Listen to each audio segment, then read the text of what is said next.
Let's make this really very clear. You can be peaceful, admirable, you can be loving, you can be beautiful, and yet a man can still drift if he doesn't want to be kept. I swear to God, it's rare to find men with integrity.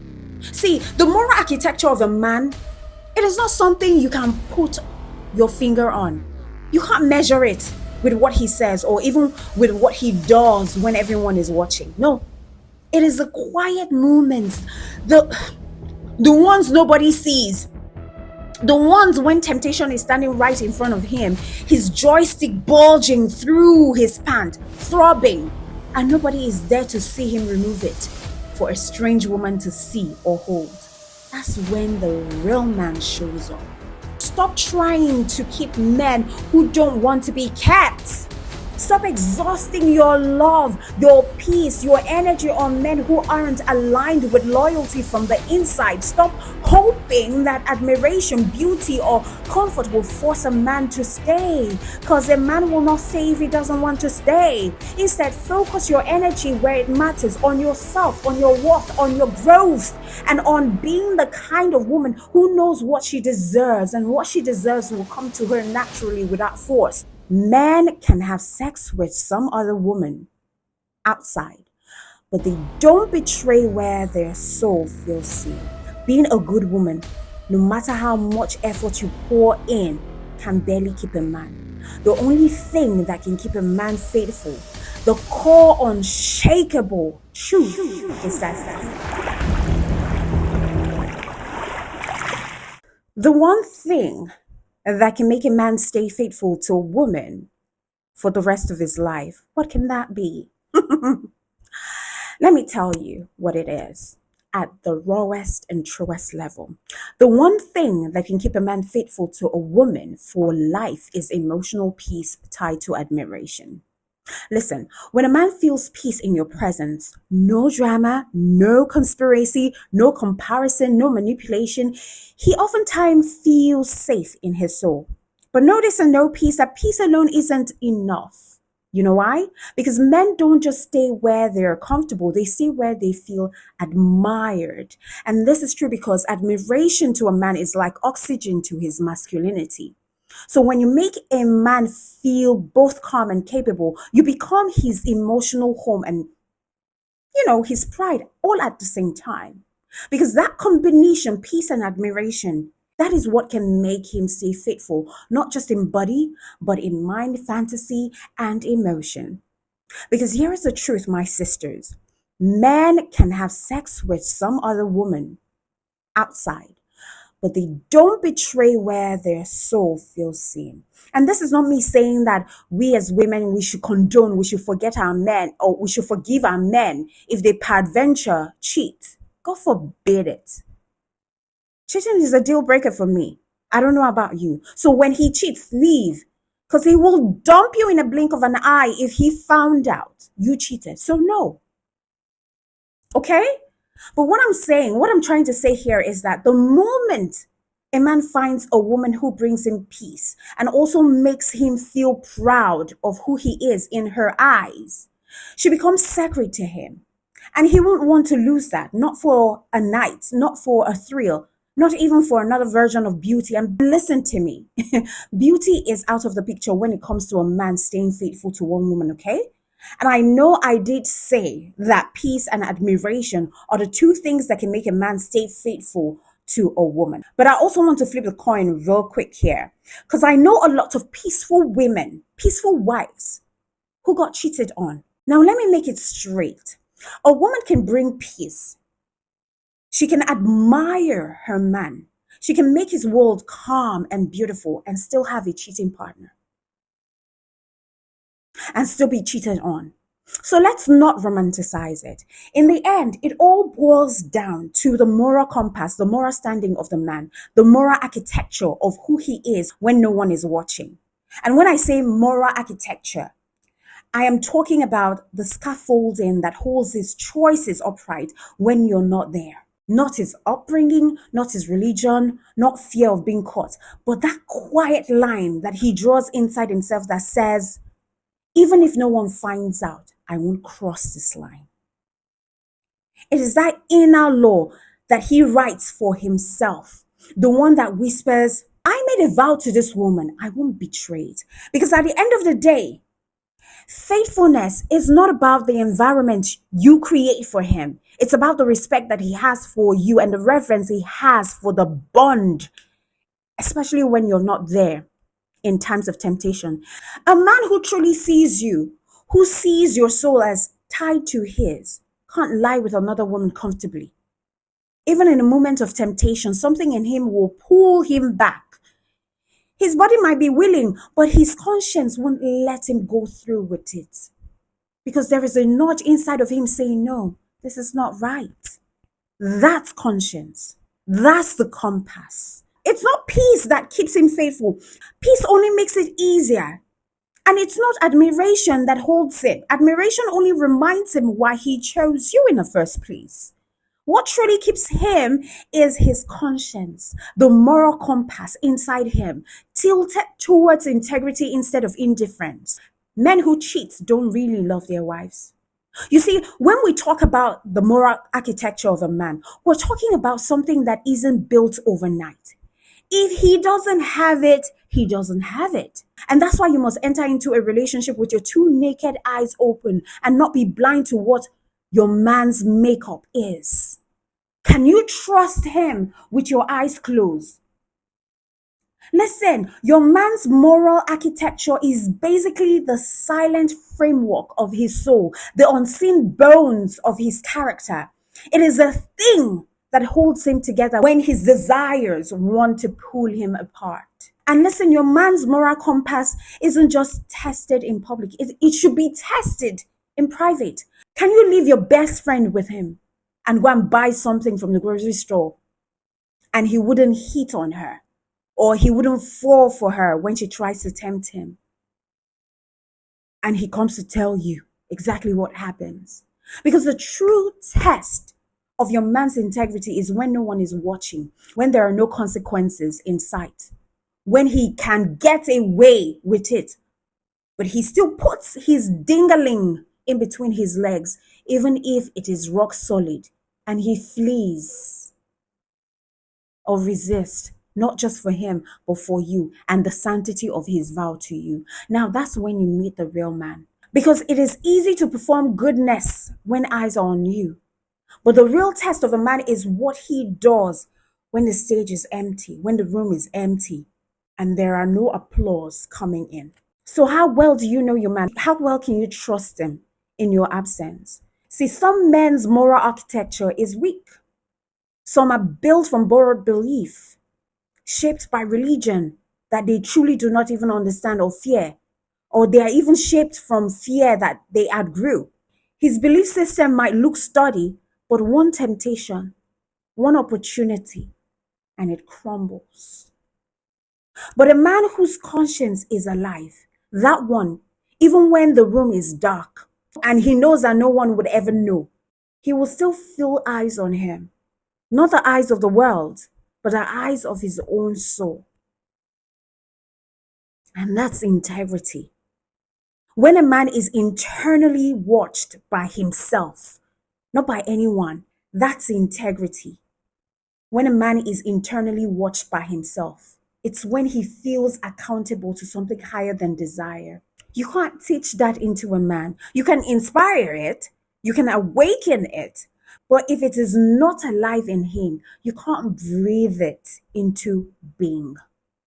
Because faithfulness at its core is a spiritual discipline. It's not just about controlling his body, it's about mastering his impulses, it's about confronting his shadows.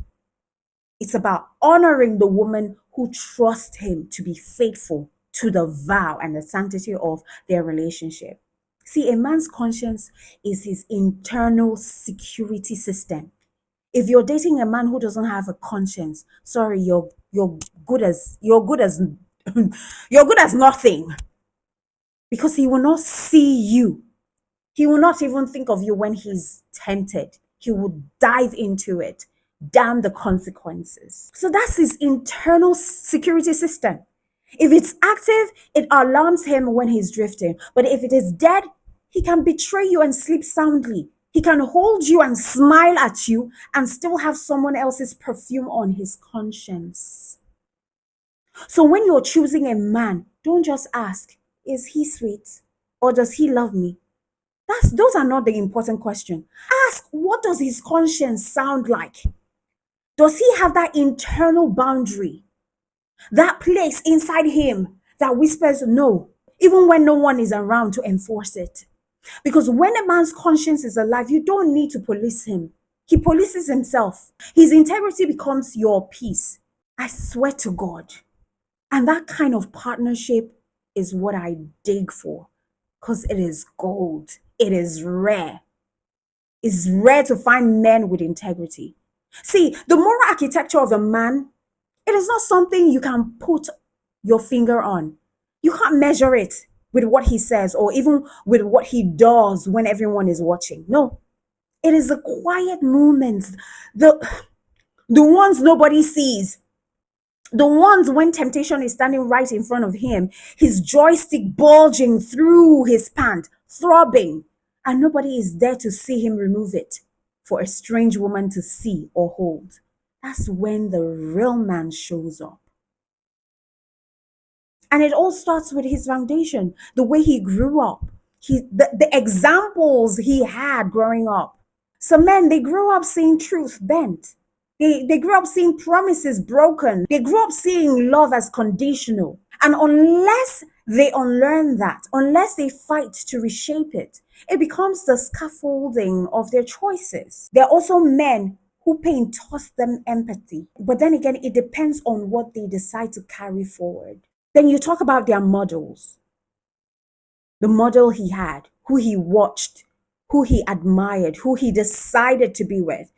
If all the men around him equated manhood with dominance, with indulgence, with pleasure first, you just know that with that kind of man, faithfulness will always feel like a compromise.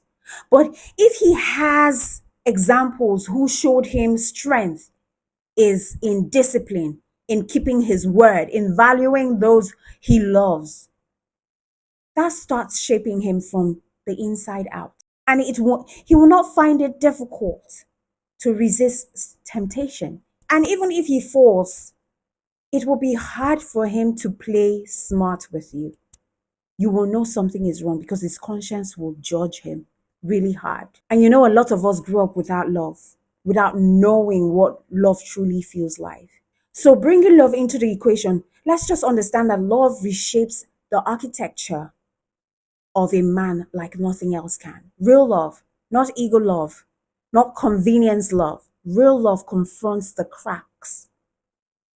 It will nudge him. It will make him see who he wants to be because he doesn't want to hurt the woman he sees as his soul, as his counterpart.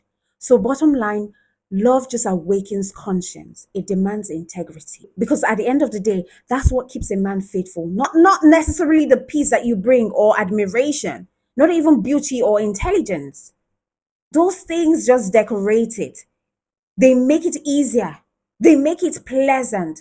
But the anchor is his conscience, that moral compass inside of him, that quiet line that he draws and refuses to cross, even when nobody is looking. So a man with an alive conscience will feel it when he's tempted. He might get close to falling, but he can't go all the way through. Something inside of him will stop him.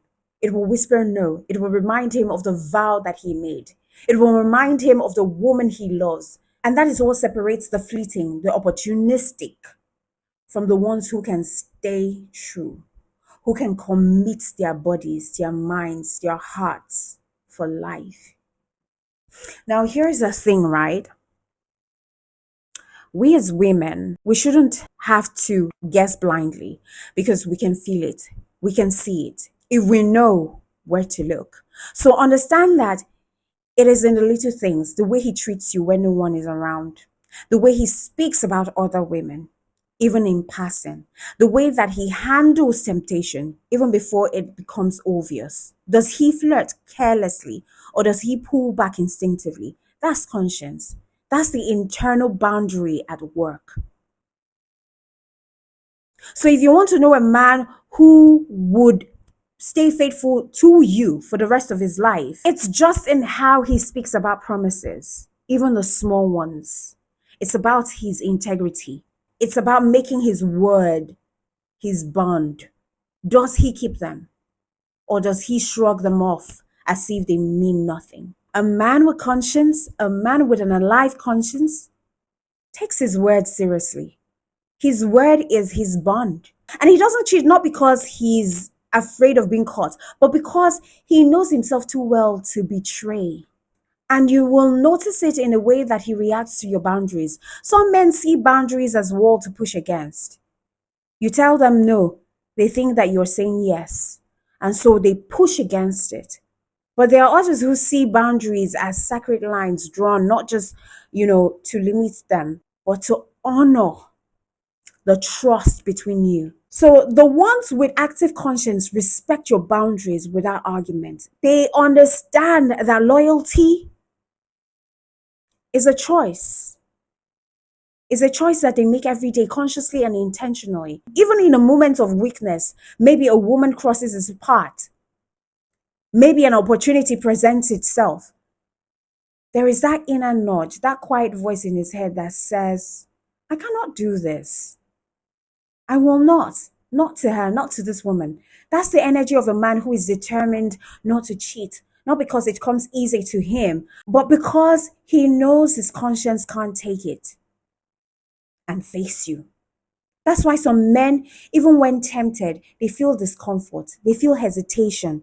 That is conscience in motion. So if you're wondering, if you're questioning, if you're trying to figure out whether he can be faithful, it's not the gestures, it is not the words, it is not the gifts. It is the alignment of his conscience, his moral compass, and his reverence for the bond that both of you share. When that's alive, he will protect what he has with you, even against himself, even against his desires. Because loyalty, true loyalty, it is not given by circumstance. It is not produced by admiration or by peace alone. It is chosen internally, every day, in silence, behind closed doors, in the corners of his own heart, where no one else can see. And that, my sister, is the mark of a man whose faithfulness isn't just chance. It is inevitable. Now we're going to bridge, the man's moral compass with what we as women can do to support and reinforce it without, confusing cause and effect. Because it's one thing for our men to hold their integrity, and it's our duty to embolden their uprightness. Okay? Because there are some times that men are not cheating on you, but we see them in situations that make our heart question whether they are cheating or not. And at the end of the day, we go on, accusing them wrongly. And at the end of the day, they go on and cheat. Okay, she's accusing me that I'm cheating, so why not? And I'm not cheating, so why not just do it? So that I can carry the blame. I can carry the accusation that I cheated. Because sometimes we women, we also push our men to go out and cheat. He's not cheating. He has told you he's not cheating. And you're still accusing. You're accusing, you haven't found. The only time that you can accuse him is when you have found it. You have seen, you have proof that he's cheating. Until then, let him be. And you know what? God always has a way of exposing this man. You will find out one day. And I'm hoping that the day you find out he has not given you infection or he has not given you deadly disease. True loyalty isn't born just because a man has a beautiful home, a peaceful woman, or he has admiration or admiration that he can't resist. Those things alone don't create faithfulness, like I said. But here's the nuance, right? They can embolden it. These things can reinforce it. They can make it easier for a man who already has a living conscience to stay committed, to stay fully invested in you. So when we as women, we create peace, not by hiding our truth, not by shrinking ourselves, but by holding our own center, by being emotionally grounded, we give our men space where he can be himself without fear. where he doesn't have to escape, where he doesn't feel cornered or pressured. That peace becomes a kind of oxygen for his loyalty because it doesn't force him to stay faithful, but it gives him the environment in which his conscience can do its work. And of course, admiration. I mean, genuine admiration, not flattery right now. What that does is it reminds him of why he chose you. When he sees you respect him, you honor him, you celebrate the man that he's becoming. What that does is that it strengthens his desire to rise up to that version of himself. It makes him want to match that reverence that you give him. It basically just aligns his will with his heart. So, ladies, your role isn't to manufacture loyalty because you can't. That's inside of him. Well, what you can do is craft the environment that allows it to flourish. You can be the calm in the storm, the woman who sees him, who respects him, who loves him without losing herself. That's what emboldens a man's faithfulness. Because when you combine a man with an alive conscience and a woman who creates peace and admiration, loyalty doesn't just feel like an obligation for him. It becomes his natural response. It becomes something he wants to uphold, not just for himself, but for you, for the bond that both of you share, and for the man that he wants to be for you. So here's the truth. Let's make this really, really clear. You can be peaceful, admirable, you can be loving, you can be beautiful, and yet a man can still drift if he doesn't want to be kept. That's the reality. Being a good woman, no matter how much effort you pour in, can barely keep a man. The only thing that can keep a man faithful, the core unshakable truth, is that he wants to be kept. Period. And he has to make that choice for himself. He has to decide consciously or unconsciously that this is the woman he will protect, he will honor, and remain true to. Even when temptation is standing right in front of him naked, even when nobody is watching, even when it is inconvenient. Think about it in real life. There is a man who notices the care that you put into the relationship. He sees the peace that you create. He sees the admiration that you give, the love that you offer. But he only acts on it if he genuinely wants to. If he wants you, he shows up naturally. You don't have to chase. You don't have to remind him to be faithful. You don't need to beg him for effort. It flows from him because it's part of who he is. And the desire to honor you fuels his choices that he makes. Now, contrast that with a man who doesn't want to be kept. He might enjoy your admiration, or he might bask in the peace that you create. He might even love parts of you. But when it comes to faithfulness, he flatters. The loyalty isn't automatic because the core, the want isn't there. He might cheat, he might drift, he might treat your effort as background scenery. So the lesson is this. We need to come to terms with the fact that loyalty isn't produced by circumstance. Peace and admiration, yeah, it might support it. They, of course, nurture it. They make it easier to sustain, but they don't create it. It doesn't create loyalty. The anchor is inside him, his conscience, his moral compass, his desire to be faithful to you. That's what keeps him faithful to you for the rest of his life. So when you combine the two, a man whose conscience is alive, whose moral compass is tilted towards integrity, and a man who truly wants to be kept, that's when loyalty isn't forced.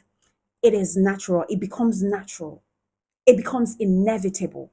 That's the one thing that keeps a man faithful to one woman, a man who chooses from the inside to stay with you and who wants to stay with you.